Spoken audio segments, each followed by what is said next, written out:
মদ্দা মামা হয়তো 570 টাকা দিতে হয় তাইলে দর হারি লাগে দে বলে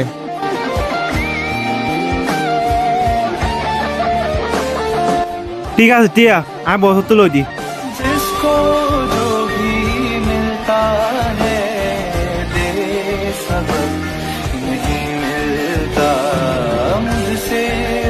বস বস আর মাসে তো টিয়া দিবে না তো না দর হারিলে আর দে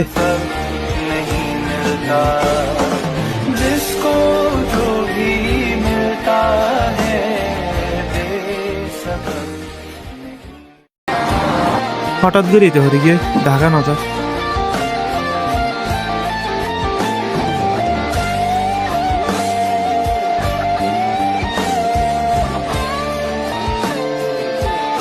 টিয়ার কেমত বেশি টিয়ায় মানুষের বেশি দুঃখ দে এই মরত ফন্দের জিন্দগি বরবাদ হয়ে যাবে টিয়া আমার মাঝে এই টিয়া নতা কিলে হয়ে পারে নিজের দাম হতো টিয়ার কি মধ্যে মানুষ সবাই জানে দে সিরিফ যে মানুষ নাকি দিন রাত মেহনত করে আর যারা মেহনত না করে তারা টিয়া 50 টি খারিও 2 টিয়ার দাম না দেয় মানুষ বর্তন প্রচার করে সহজ যে মানুষ নাকি দিন রাত মেহনত করে 50 টি আল্লাহ বলে আর